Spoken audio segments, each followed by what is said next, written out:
여러분 반갑습니다. 날씨가 점점 무더워지고 있습니다. 무더운 날씨에 건강 잘 관리하시면서 귀한 사역이 되어지시기를 바랍니다. 오늘은 모세 5경 중에서 뒷부분인 중간과 뒷부분인 레위기와 민수기와 신명기서로 공부를 하고 또 마지막에 역사서에 들어가기 전에 역사서의 개요에 대해서 공부를 하도록 하겠습니다. 먼저 레위기의 내용을 살펴보겠습니다. 몇 가지가 있는데 첫 번째, 하나님 앞에서의 성결과 이웃 사랑에 관련된 여러 가지 법을 소개하는데요. 이는 레위인들의 제사장 임무에 대한 율법입니다. 이는 희생제사, 또 의식적인 정결, 사회적인 책임과 관련된 법들이 포함되어 있습니다. 자, 두 번째 내용은요, 일반 백성들과 제사장들을 위해서 바른 예배의 정립, 아론 계열의 제사장 제도의 제정, 이것들을 소개합니다. 죄에 대한 속죄를 비롯해서 의식적 정결을 보호하는 법, 속죄일이라고 하지요. 그리고 성적인 관계와 가정생활과 중범죄에 대한 형벌과 축제와 특수한 해, 그러니까 안식년과 희년에 관해서 규정하는 법을 또 소개하고 있습니다. 세 번째 내용으로서는 제사와 제물에 대한 설명인데요. 레위기서에서 가장 강조를 많이 하고 소개되어지는 내용은요, 제사를 인도하는 제사장과 제사를 드리는 이스라엘 백성들에 대해서 또 제사와 제물, 5대 제사의 의미가 무엇인가, 제사장, 올바른 제사와 내용, 제사장의 사명과 직임, 제사장의 일과 예배에 대한 자세, 예배에 대한 바른 의미가 무엇인지를 설명하고 있습니다. 그런데 여기 우리가 착각하지 말아야 될 것은 꼭 제사장만 아니라 하나님의 백성으로 부르심을 받은 모든 자들이 제사에 대해서 어떻게 해야 되는가, 제사의 바른 의미, 그러니까 예배가 무엇인지, 바른 예배가 무엇인지 대해서 설명을 하고 있다는 것을 우리는 잊지 말아야 합니다. 오늘날에 있어서 예배에 대단히 잘못된 문제점이 많습니다. 제사의 장소, 시간, 방법, 제물, 집례자가 이미 정해져 있습니다. 예배는 이벤트가 아닙니다. 종교 활동이 아닙니다. 제사의 종류와 방법, 내용이 분명히 제시가 되어져 있습니다. 성경이 말하는 예배를 벗어나서 인본주의적인 예배 내용이 너무 많습니다. 그것은 종교 행위이지 예배가 아니라는 겁니다. 오늘날의 모든 예배 부분들을 자세히 보면은요, 레위기서에서 소개되어지는 제사와 그 제물, 진에 모든 부분들을 보면 너무나 다른 부분들을 많이 발견하는데요. 그것이 바로 인본주의적인 예배의 모습이라는 것이지요.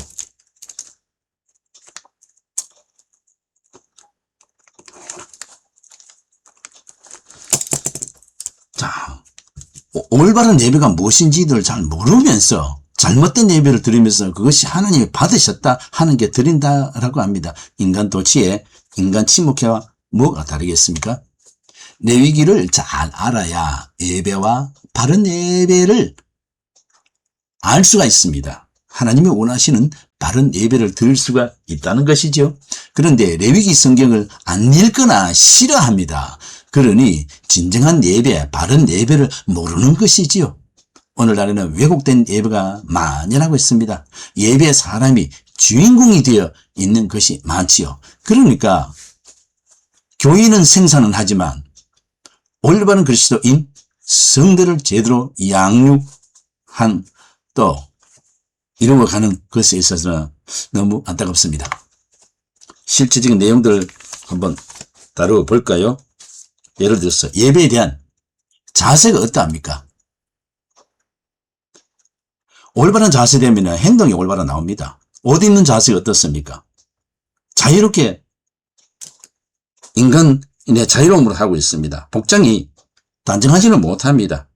혐오감이 많습니다. 자기 마음대로 자기 편할 대로 있습니다. 아닙니다. 레위기서에서 보면 제사장의 옷을 입는 것, 또 임하는 자세를 잘 설명하고 있습니다.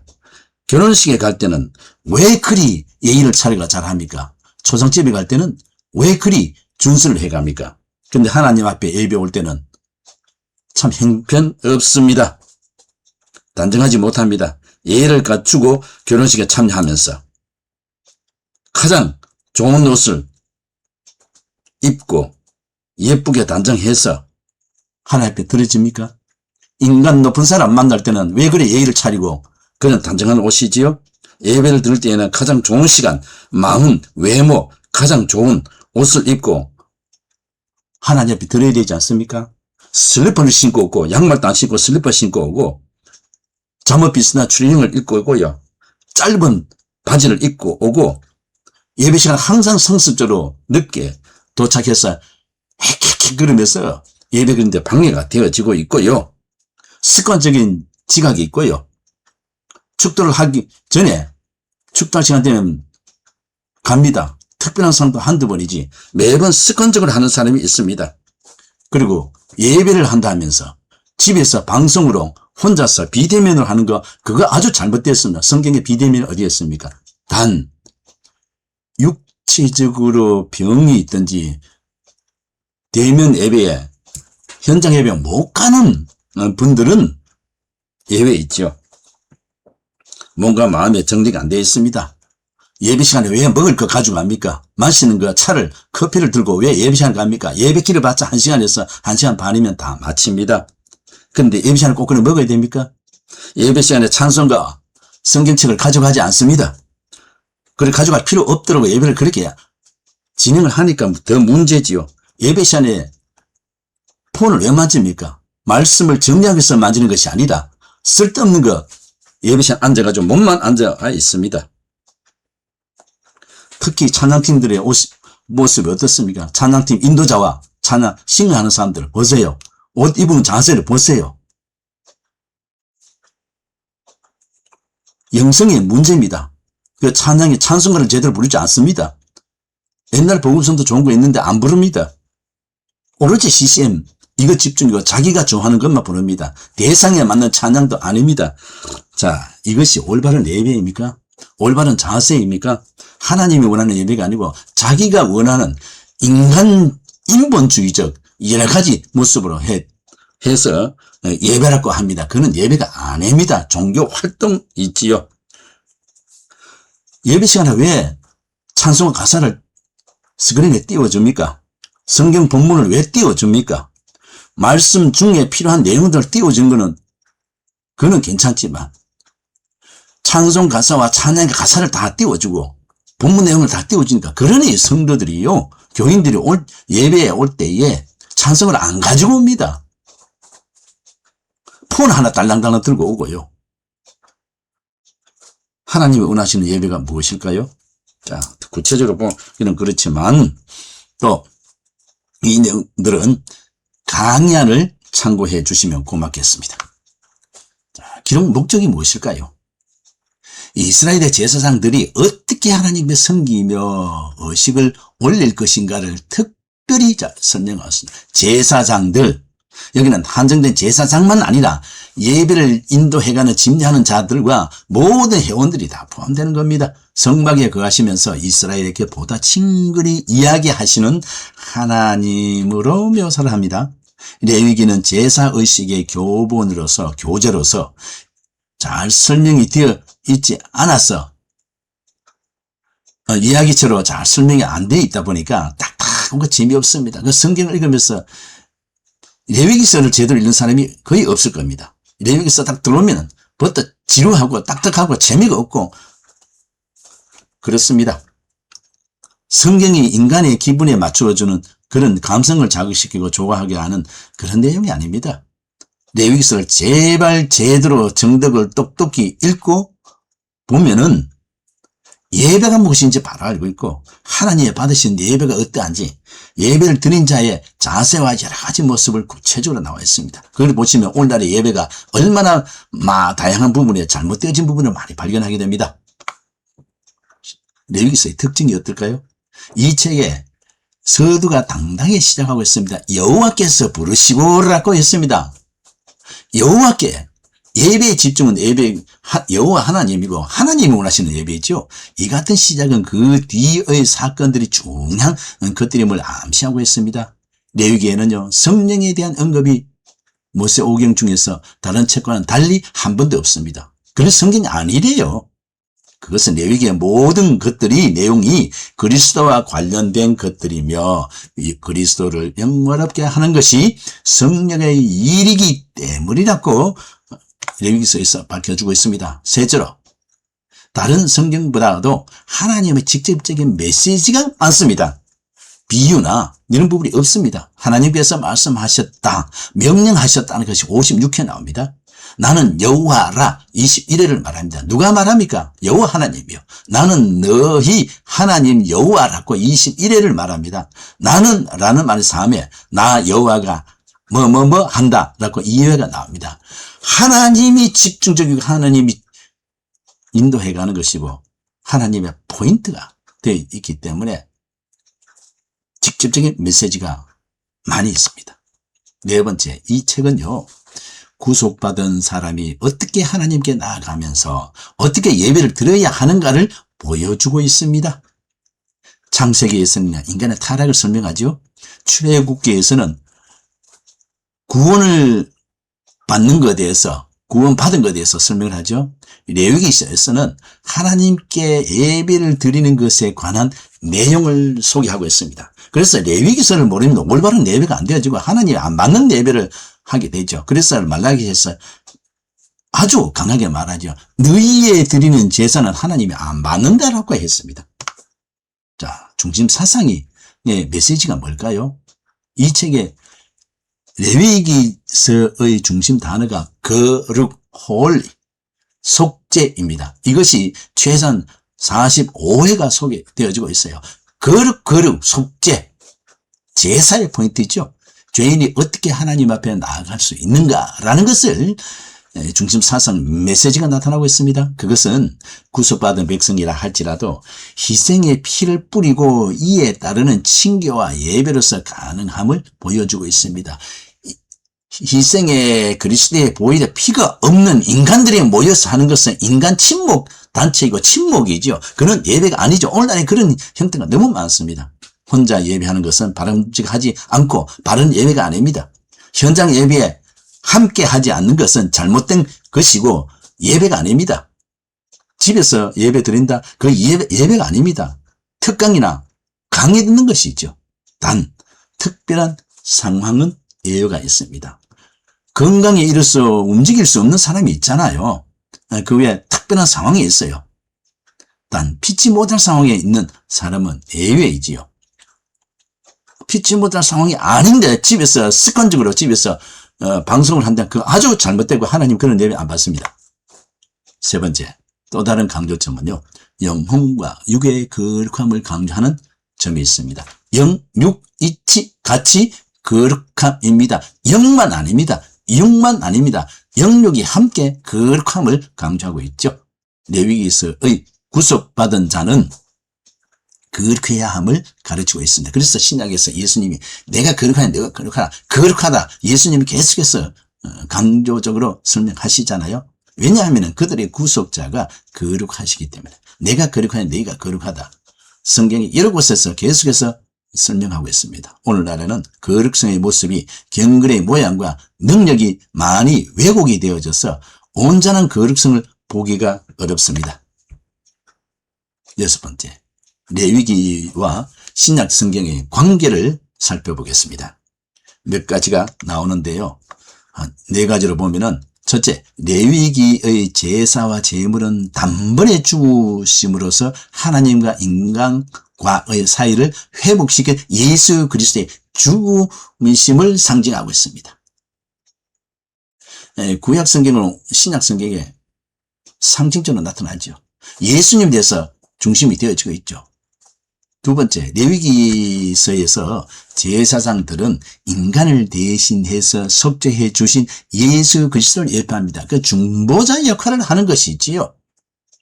셋째, 성막에 모인 경배자들은 신약 시대의 성도들을 가리키고 있습니다. 예배하기 위해서 모인 자들 있잖아요. 성도들이죠.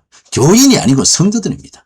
교인과 성도는 근본적으로 다르죠. 안 믿는 사람이 칭할 때는 교인이라 그러죠. 성경에서 하나님이 말한 건 교인이 아닙니다. 성도랍니다. 그래서 예배 인도하는 목회자들은요, 교인이라는 말 쓰는 걸 조심해야 되지요. 성도라고 했습니다. 주의 이름으로 모인 자들이죠. 그래서 우리는 교인이 되면 안 돼요. 성도가 그리스도인이 돼야 되죠. 오늘날의 교회는요, 교인 생산은 하되 진정한 성도로서 제대로 양육하는 것이 얼마나 됩니까? 네 번째, 레위기의 전체적인 내용은요, 예수 그리스도와 교회 성도를 예표한 것으로서 신약 시대에 이루어진 사건들을 예고하고 있습니다. 그래서 신약 성경을 제대로 그 결과적인 이해를 하려면 구약에서 예표한 그 내용들을 먼저 알아야 올바른 의미를 알겠지요. 이스라엘의 3대 절기 명절이 있는데요. 그게 유월절과 무교절이 있고요. 칠칠절이 있고 장막절, 수장절, 성경에서 이렇게 나타나고 있습니다. 유월절과 무교절은요, 바로 예수님 십자가 고난과 부활절에 대한 내용들을 소개하고 있지요. 자, 매년 부활주일 날짜가 달라요. 그 시점이 어떻게 됐냐? 매년 충분 기점으로 해서 첫 번째 맞이하는 보름날, 음력 보름을 지나고 첫 번째 맞이하는 주일이 부활주일입니다. 그래서 매년 그 부활주일의 날짜가 다르지요. 자, 이 시간에는 고난 주간에 금식하고 여러 가지 하죠. 제대로 참고를 하시고요. 자세한 내용들은 강의 안에 되어져 있습니다. 자, 또 칠칠절, 오순절이라고 하기도 하고 맥추절, 성령 강림절이라고 합니다. 이런 의미를 좀 잘 이해를 했으면 좋겠고요. 그리고 장막절, 수장절이라 하는 것은 가을에 있는 추수감사 절을 설명을 하는데 이것이 바로 예수님의 재림에 대한 내용들을 언급하고 있습니다. 자, 3대 절기를 잘 기억하면서 우리가 여기에 맞는 우리 설교자들은 거기에 맞는 절기에 맞는 설교를 해야지요. 오늘날에는 절기 설교를 무시하고 자기가 원하는 대로 설교하는 그런 거 있는데 참 안타깝습니다. 그리고 한 달에 한 번 매월 1일날 첫날에 예배드리는 월삭 예배, 많은 교회들이 여기서 참여하면서 하는 부분이 있는데 참 좋은 전통이라고 봅니다. 매월 첫째 절기에 맞는 의미와 말씀 묵상하고 또 기도하고 시작하는 것이 참 중요하죠. 기독교의 3대 명절, 기독교는 서방의 종교가 아니라 동방의 종교입니다. 절기를 주의해서 무시하지 말아야 되는 것을 한번 강조를 해보고 싶습니다. 자, 또 이 레위기서에는요, 5대 제사와 제사법이 소개되어 있는데, 중요한 거 오늘은 번제에 대해서 소개를 합니다. 번제는요, 반드시 소나 양 중에서 생충으로 드려야만 한다라고 되어져 있는데 이것이 기본 제사입니다. 기본 예배입니다. 첫째, 제물은 어떻게 되나요? 여러 제물들을 드릴 수가 있습니다. 개인이 드리는 제물은 수송아지, 수, 양, 염소 혹은 비둘기였습니다. 제물이 정해져 있습니다. 내가 원하는 제물이 아니고 하나님이 원하는 제물입니다. 하나님이 원하는 그런 예배를 말하죠. 내가 제물이 되어야 되고 나에게 주어진 모든 것이 제물입니다. 두렵고 떨림으로 제물과 제사를 드려야죠. 그런데 이거는 없고 참석합니다. 이벤트에 참여합니다. 그게 문제죠. 의식, 예식이 어떠냐? 번제의 목적과 자세를 보면은 연락하시도록 들어진다고 했습니다. 하나님을 기쁘시게 하기 위해서 번제를 드린다고 했습니다. 그를 위하여 속죄가 됩니다. 주인공이 누구예요? 하나님입니다. 하나님이 원한 연락될 수 있도록 하나님이 기쁘게 하는데 들어지는 것이고요. 속죄가 될 것이라는 것이죠. 성경 구절들을 번제가 죄의 용서 이상의 내용이 담겨 있습니다. 안수가 있는데요. 제물로 드리기 전에 제물을 바치는 자의 기도와 연관을 두고 있는데 제물이 제사장 앞에 오면 두 마리 죄송합니다. 제사장은 두 마리의 그 짐승의 머리에 손을 얹어서 이 제물을 드리는 자의 모든 죄를 이 짐승에게 전가를 시킵니다. 그래서 이 짐승이 나 대신에 그가 죽는 것이죠. 제물과 제물을 바치는 자의 깊은 관계를 나타내는 것인데요. 함부로 여기 있어서 하면서 두 마리 중에 한 마리는 잡고 한 마리는 자연으로 돌아가게 보내버립니다. 이제 해방이 되었다는 거죠. 이 거룩한 피로 인해서 해방이 되었다는 겁니다. 그런데 여기 조심해야 되는 것은 함부로 안수를 즐겨하는 자들이 있는데 극성적인 장로, 권사가 특별히 조심해야 됩니다. 안수는 함부로 하는 것이 아닙니다. 은사를 받았다고 하면서 함부로 하며 신비적인 거 하면서 함부로 안수하고 있는데 그거 대단히 잘못되었습니다. 하나님 원치 않습니다. 자, 기타 소제, 화목제, 속죄제, 속건제 이런 제사는 여러분이 레위기서를 구체적으로 정독을 하시면서 귀하게 공부가 되어지면 좋겠습니다. 자, 이래서 레위기서는 마칩니다. 이어서 민수기서에 대해서 공부를 하겠습니다. 민수기의 그 메시지가 어떤 것인가 하면은 크게 셋으로 나누어서 설명할 수 있는데요. 이스라엘이 시내산에서 모압 평지까지 진군하는 동안에 광야에서 생활한 내용, 또 추가로 제공된 언약의 법들이 있습니다. 그러면 네 가지로 소개하는데, 첫째, 민수기서의 메시지는 봉사입니다. 구원받은 자들이 봉사, 즉 섬기는 일이 어떻게 되나 하는 것입니다. 이거는 선택의 필수입니다. 직분자들이 해야 될 게 뭡니까? 이름만 있는 명함만 가진 게 아닙니다. 섬기는 일이 있어야 돼요. 그래서 이스라엘 백성들이 이제 광야에 나왔잖아요. 출애굽에서 갔잖아요. 그 가나안 가는 중에 그 과정 속에서 섬기는 것을 소개하고 있습니다. 창세기는 인간은 타락이다. 출애굽기는 구원받았다. 레위기는 예배를 드리는 것. 민수기는 이 하나님의 부름을 받은 자들이 예배를 드리면서 어떻게 해요? 서로 섬기는 봉사에 있습니다. 교회 안에서요, 직분자가 섬김이 없고 봉사가 없다면 그는요, 명함만 가지고 있습니다. 오늘날에 그런 중직자들은 너무 많습니다. 특히 큰 교회 같은 데는 중직자들 숫자가 많은데 문제점이 많습니다. 그리고 두 번째는 질서를 소개합니다. 질서 있는 하나님의 첫째 법이라고 소개하고 있습니다. 그 다음 불신을 경계하라고 메시지가 전해주고 있습니다. 그것은 이스라엘의 불신 때문에 계속해서 하나님 모세를 통해서 하나님 앞에 원망하고 반항을 하죠. 네 번째, 광야 생활의 과정과 하나님의 인도하심을 설명하고 있습니다. 가나안에 들어가기 전에요, 이스라엘의 생활은 우리가 이 땅에서 그리스도인의 삶을 보여주고 있습니다. 가나안에 천국에 들어가는 자와 그 자격은요, 이 땅에서 확정이 된다는 것을 배웁니다. 육신의 생명이 끝나기 전에 하나님이 필요한 사람은 하나님이 그때 마지막으로 구원의 반열에 들되고, 그 전에 이미 반응을 하는 자들이 있고요. 안 믿고 반응을 하다가 육신의 생명이 끝나기 직전에 고백을 하고 하나님의 품에 안기는 자가 있습니다.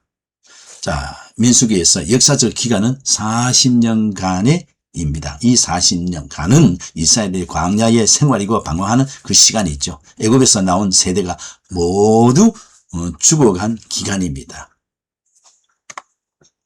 강조점, 민수기의 강조점은요, 약속의 땅을 군사적으로 정복하기 위한 준비를 하고요, 땅에 대해 이스라엘에게 주신 언약을 충실하게 지키시는 하나님, 하나님과 맺은 언약을 지키는데 반복적으로 실패하는 이스라엘, 자기 백성에 대한 하나님의 리더십과 모세의 리더십에 대해서 확인하고요, 약속의 땅에 들어가 하나님을 예배하기 위한 준비, 요단강 동편 땅의 정복과 정착, 이런 내용들을 강조하면서 설명을 하고 있습니다. 민수기서의 특징이 몇 가지가 있는데요. 첫째, 이스라엘 백성에 대한 인구조사 기록이 언급이 되어 있고요. 이것은 이스라엘이 완전한 국가의 형태를 갖추기 위한 준비 작업으로 볼 수 있습니다. 두 번째 특징은요, 애굽으로부터 나온 이후에 이스라엘의 광야 여행 기록이 시내산에서 율법을 받음으로 중단이 되었으나 민수기에서 다시 시작하는 내용이 특징적으로 나옵니다. 그 다음 40년 동안의 긴 방황이 이스라엘 백성들의 죄악 때문임을 특징적으로 소개합니다. 네 번째, 신약은 민수기서의 여러 사건들을 예로 들어서 죄의 심각성과 그로 인한 하나님의 진노를 성도들에게 상기시켜 주고 있다는 것이 특징적으로 소개합니다. 자, 그럼 민수기의 기록의 목적이 무엇일까요?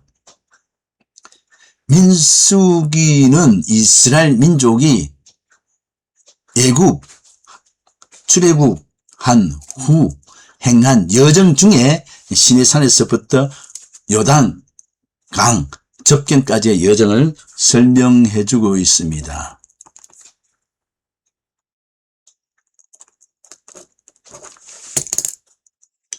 이는 하나님의 구속의 은총을 역설하면서 반면에 하나님을 거역하며 불신앙하는 이스라엘의 모습을 그리고 있습니다.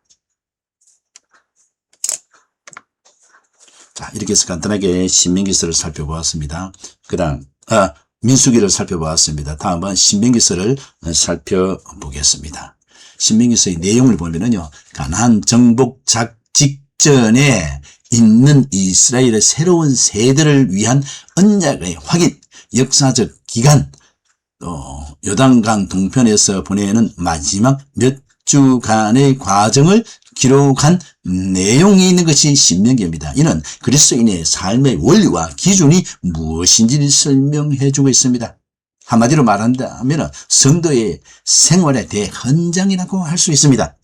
광야와 가나안에서 삶의 원리를 소개하는데 어떻게 삶을 살아야 하는 것을 구체적으로 설명을 하고 있습니다. 우리 삶의 원리는 성경입니다. 누구의 말이 아닙니다. 어느 목사님의 말이 아닙니다. 그 목사님이, 목회자가 하나님의 말씀을 제대로 전달되어지는 그 말씀이지 누구의 말, 어느 박사의, 어느 목사의 말이 아닙니다. 성경은 하나님의 말씀의 중심이 되어져 있고 우리의 생활의 근거 표준은 성경입니다. 인간의 말을 강조하니까 그것이 이단이시죠. 이단들은요, 성경의 중요성을 설명 안 합니다. 성경의 말이 아니라 그 이단의 교주의 말이 어떤가, 그게 중요한 것이죠. 오늘날 신앙의 원리와 삶이 잘못되게 전해지고 있는 것이 참 안타깝습니다. 말씀에 대한 바른 지식이 있어야 주신 은혜를, 축복을 잘 누리게 되지요. 사사기에서 이스라엘은 하나님을 떠나 오갑지졸의 생활이 계속 반복이 되었고 그 결과는 무서운 심판이 임하였잖아요. 오늘날 한국교회의 문제는 어떤 것이 문제입니까?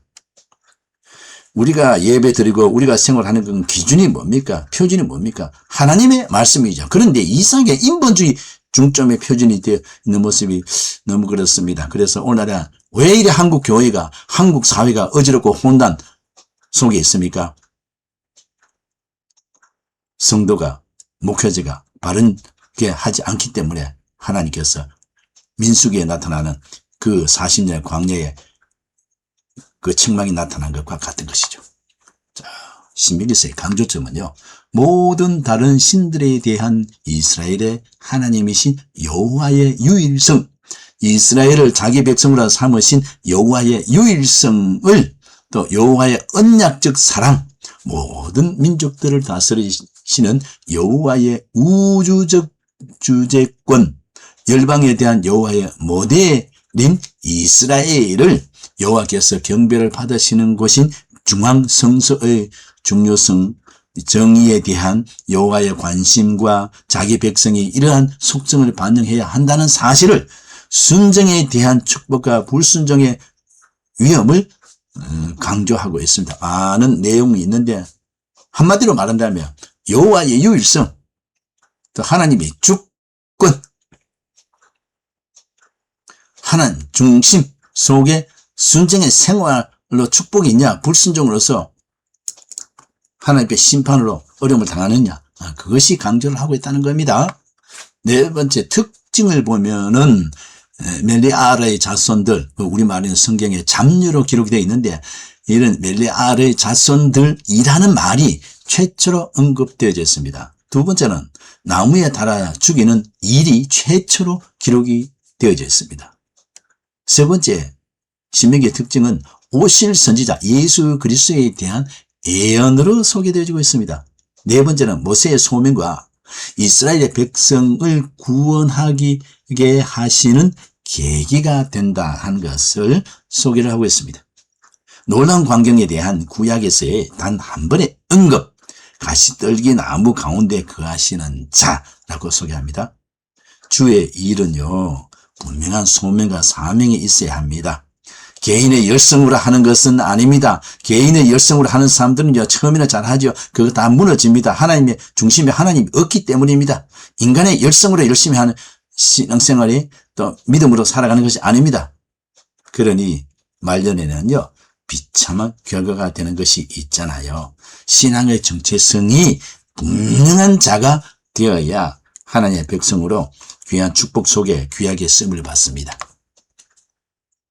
신명기서의 일반적인 특성을 보면은요, 신명기서는 철저하게 역사만을 다룬 책이 아니고 또한 율법만을 취급한 것도 아닙니다. 그래서 이 신명기서 보면은요, 역사를 다루면서 다시 출애굽기에 있는 십계명의 내용들을 다시 재설명하면서 율법을 잘 정리해서 제시되어 있어요. 그래서 역사와 율법을 같이 제시되어지고 있다는 겁니다. 역사적 사실 속에서 나타난 하나님의 섭리와 율법을 적절하게 조화시켜서 하나님과 백성과의 관계를 잘 나타내고 있는 것이 이 신명기서의 일반적인 특성입니다. 본래 신명기서는 권고, 즉 설교로 엮어진 것으로서 하나님의 섭리와 율법의 가르침을 새롭게 깨닫게 해주는 모습입니다. 좀 유화적이고요, 좀 설교적으로 이렇게 설명이 되어지는 내용들이 이 신명기서에 있습니다. 자, 그럼 이 신명기서의 기록의 목적이 무엇일까요? 신명기는요, 주로 출애굽기, 레위기, 민수기에 기록된 중요한 율법들을 다시 기록한 것으로 기록되어 있습니다. 이 신명기는요, 모세가 죽음을 앞두고 여호와 하나님의 계약된 백성인 이스라엘의 특권과 의무를 설명하고 있습니다. 이스라엘 특권, 의무, 순종과 복사죠. 우상숭배가 성행하는 가나안 땅에서 행하여야 할 일, 제반적인 내용을 율법을 가르치고 있습니다.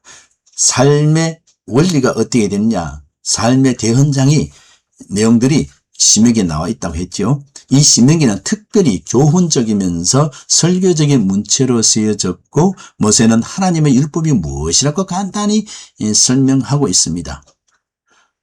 하고 있지는 않지만은 이스라엘 백성의 양심에 진작에 호소하면서 하나님의 말씀을 삼가 조심스럽게 실천할 것을 강조하고 설명을 하고 있습니다.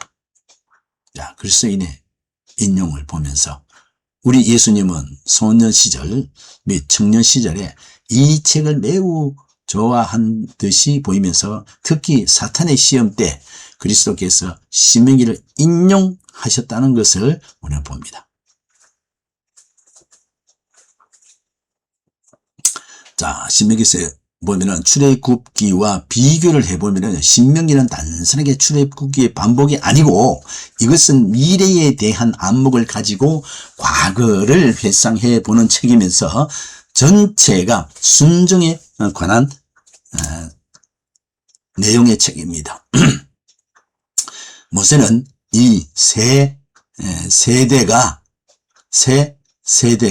전 세대보다 조금 낫지 못함을 보았습니다. 모든 것이 생활, 가나안의 소유, 적과의 싸움에서의 승리, 행복 등 그들의 순종 여부에 달려 있다는 것을 소개하고 있습니다. 하나님이 그냥 미신적으로 그냥 다른 잡신들이 허락하는 종교처럼 그렇게 주는 것이 아니고요. 조건은 언약의 백성이기 때문에 그 말씀을 듣고 거기에 올바로 응하느냐 안 하느냐, 순종이냐 불순종이냐, 거기에 달려 있다는 것이죠. 따라서 모세는 정열적으로 하나님께 대한 그들의 순종을 요구하는 것입니다. 그는 하나님은 그들의 순종을 요구하신다고 했습니다. 이스라엘은 그의 것이기 때문에, 하나님의 것이기 때문에, 또 그들을 사랑하시기 때문에, 또 이스라엘 백성들을 보존하시고 번성케 하시기를 원하시기 때문입니다. 또한 하나님의 은혜와 자비에 대하여서 감사하며 순종해야 한다는 것을 신명기서에서 역설적으로 소개를 하고 있습니다. 자, 이리에서 우리는 모세 오경을 다 간단하게 간략하게 살펴보았습니다. 이런 부분들 참고로 해서 우리가 말씀을 준비하고 정리해서 말씀을 전하면은 재밌게 또 쉽게 잘 뜻을 해석해서 전할 수 있겠죠. 자, 그 다음 제4장에 와서는 역사서를 공부를 하게 되는데, 역사서에 있어서는 여호수아부터 저 뒤에 욥기 앞부분 에스더까지의 내용을 소개하고 있는 겁니다. 그러면 역사서의 전반적인 우리 개요적인 내용들을 오늘 살펴보면서 마치도록 하겠습니다. 자, 역사서의 서론을 보면은 구약 성경의 역사서는 모세 오경 다음에 나오는 두 번째 성경인데요. 여기에는 여호수아에서부터 에스더까지 총 12권의 책이 여기에 설명이 되어져 있습니다. 이 역사서는 이스라엘 민족이 출애굽한 이후 가나안 땅에 들어가서 정착하는 시기에서부터 포로 후기에 이르기까지의 장관 역사를 다루고 있습니다. 그러니까 어쩌면 모세 오경은 큰 그림에서 가이드라인을 제시했다면 역사서에는 실제적으로 하나님의 백성이 어떻게 살았는가, 하나님의 말씀대로 살았느냐, 반항하면서 불순종했는가, 순종했을 때는 하나님 어떤 축복을 인도해 줬고 반항하고 불순종했을 때는 어떻게 되었나 하는 걸 이스라엘 역사 속에서 구체적으로 증명을 해주고 있습니다. 두 번째는 이 기간에는 가나안 정복기, 사사기 시대, 통일 왕국 시대를 거쳐서 이스라엘의 멸망과 바벨론 포로기, 포로 후기의 성전 재건 시대 등 이런 것을 소개하는데요. 이스라엘 왕국의 성립과 흥망성쇠에 대한 모든 역사가 이 속에 들어 있습니다. 그래서 우리가 이런 역사를 바로 알 때 신약에 왜 또 예수님 오셔서 설명하셨고 신약의 그 결과들이 어떻게 나타났는가, 그리고 우리 생활 속에 어떠한가 하는 것을 우리가 알 수 있죠. 그러니까 일부적으로 들으면 안 되죠. 그것이 실제 어떻게 했는가, 이 역사서를 보면서 내 생활의 속에서 하나님이 어떻게 역사하시고 내가 어떻게 살아가고 있는가 하는 것을 우리가 구체적으로 알 수 있습니다. 그래서 이것을 바로 알아야 간증이 바르게 되지, 간증이라고 하는 것이 그 하나님의 내용을 소개하는 것이잖아요. 그런데 인간 자기 자랑하는 것이 너무나 많아요. 그건 간증이 아니죠. 세 번째는요, 구약 성경의 역사서는 이스라엘 민족이 약속의 땅 가나안에 들어간 시점부터 바벨론 포로 생활을 거쳐서 다시 예루살렘으로 돌아오기까지의 과정을 잘 담고 있습니다. 단순히 연대기적 기록을 넘어서 하나님과의 계약을 얼마나 잘 지켰는가 라는 신학적 관점에서 역사를 해석한다는 점이 특징입니다. 구약 역사서는 크게 12권으로 구성되면서 내용의 흐름에 따라서 세 부분으로 나눌 수가 있습니다. 정기 예언서가 가지고 있는 특징, 그러니까 첫 번째로 이스라엘 민족의 역사를 기록하되 그 역사 안에서 하나님의 말씀과 뜻이 어떻게 성취되어 왔는가에 대한 초점을 맞추어서 기록하고 있습니다. 정기 예언서에 해당하는 책은요, 여호수아, 사사기, 사무엘서, 열왕기서인데 이스라엘의 가나안 점령으로부터 포로 시대의 신정국가가 붕괴되기까지 하나님 하나님께서 백성들에게 어떻게 인도하셨는가 하는 내용들을 설명하고 재해석하는 것이 정기 예언서가 가지고 있는 특징입니다. 이 책들은요, 후기 예언서를 정확하게 이해하도록 하는 보충적인 역할을 하면서 거기에 필요한 배경을 제시를 하고 있습니다. 그 다음 정기 예언서에 나타난 주요한 신학 사상이 어떨까요? 우리가 구약을 볼 때는요, 단순한 역사로 본 것이 아닙니다. 그 속에 하나님의 메시지와 신학이 무엇인지 그것을 보아야 되죠. 삼위일체 하나님이 어떻게 설명이 되어 있고 거기에 언약의 백성들이 어떤 모습이 가는 것을 잘 살펴야 되죠. 여기서 신학 사상은요, 몇 가지가 있는데, 첫째, 하나님은 역사적 사건 안에서 하나님을 계시한다는 것이 정기 예언서에 담겨 있는 신학 사상의 맥락이라고 할 수 있습니다. 두 번째는 이 전기 예언서들 중 신명기의 중심 사상이 그대로 반영이 되어 있습니다. 모든 역사를 율법 가운데 나타난 하나님과 이스라엘 백성 간의 언약 관계 속에서 이해하는 것입니다. 세 번째는요, 이스라엘의 흥망성쇠에 관한 모든 역사적 사건들을 그들이 하나님의 율법을 지켰느냐 안 지켰느냐에 관련시켜서 해석하고 기록하고 있습니다. 네 번째는 하나님께서는 이스라엘이 비록 죄된 본성을 가지고 있지만은 하나님께서 그들을 선택하셔서 하나님의 선한 목적을 이루는 도구로 사용하신다는 것을 여러 곳에 구체적으로 가르쳐 주고 있습니다. 자, 그런 신학 사상을 봤다면 역대기 역사서에서 흐르고 있는 신학, 그러니까 앞에는 역사서 열왕기서까지의 그 부분이라면 지금 이 뒷부분에 역대기 역사서에서 흐르고 있는 신학 사상이 어떨까요? 역대기 역사서에 흐르고 있는 신학 사상은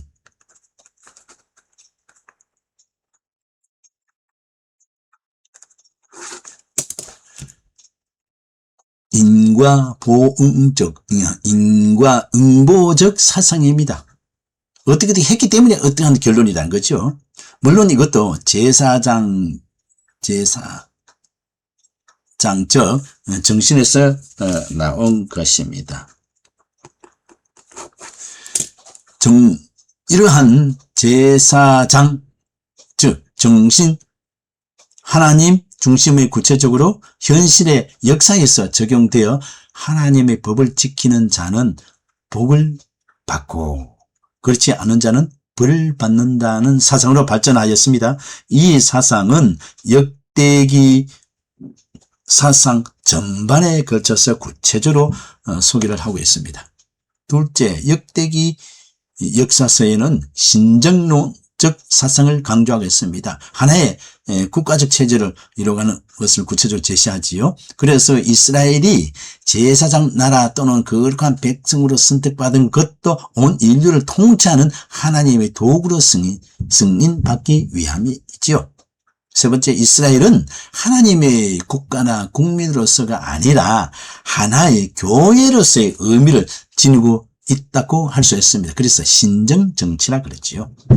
네 번째, 역대기 역사서에서 강조하고 있는 성전이나 제사의식 등등 하나님의 통치와 인간의 순정에 근거한 것임을 소개를 하고 있습니다.